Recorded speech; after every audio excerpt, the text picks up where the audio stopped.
লেবাননের বৈরুতের বাসিন্দা ৫৭ বছর বয়সী ডায়ানা এবাদি গত ১২ বছর ধরে অবহেলিত আর অসহায় বিড়ালদের উদ্ধার করে নিরাপদ আশ্রয় তৈরি করাই ছিল তার জীবনের একমাত্র ব্রত। নিজের ছোট্ট দোকান আর বাড়িকে তিনি রূপ দিয়েছিলেন রাস্তার বিড়ালদের আশ্রয়কেন্দ্রে।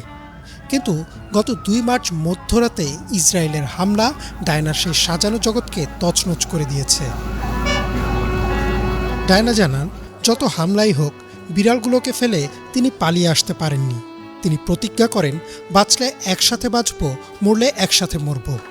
এই সংকল্প থেকেই নিজের জীবন তুচ্ছ করে তিনি শুরু করেন বিড়ালদের সরিয়ে নেয়ার এক অবিশ্বাস্য সংগ্রাম।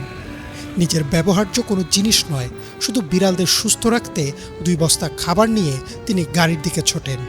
সে রাতে ডায়ানা তার গাড়িতে ৩৩টি বিড়াল নিয়ে নিরাপদে সরে যান।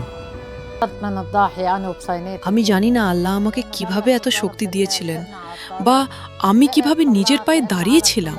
আমি ওপরের তলায় যাচ্ছিলাম আর ২ হাতে ২টো করে বিড়াল ধরে নিচে নামিয়ে গাড়ির ভেতরে ছুড়ে দিচ্ছিলাম। এভাবে আমি ৩৩টি বিড়ালকে একসাথে গাড়িতে তুলতে পেরেছি। আমাদের এলাকার সব জানলার কাচ ভেঙে চুরমার হয়ে গিয়েছিল। ঠিক তখনই আমি ভয় পেয়ে যাই। সত্যি বলতে আমি তখন বলেছিলাম, বিড়ালগুলো আমার সাথে থাকুক। আমি দোকানের আর কিছু নিয়ে ভাবিনি, শুধু বিড়ালগুলোকে নিয়েছি। বর্তমানে ডায়ানা বৈরুতের অদূরে বচামন এলাকার একটি আশ্রয় কেন্দ্রে বিড়ালগুলো সহ অবস্থান করছেন।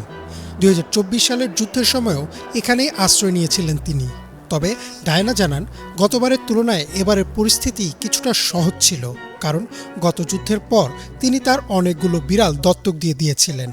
আগে যেখানে তার শেল্টারে ৭০টির বেশি বিড়াল ছিল, এবার সেখানে সংখ্যাটি ৩৩। যুদ্ধ কি আমাকে প্রভাবিত করেছে? হ্যাঁ, অনেক বেশি। আমি জীবনে কোনো দিন ঘুমের ওষুধ খাইনি, কিন্তু এখন আমাকে সেগুলো খেতে হচ্ছে।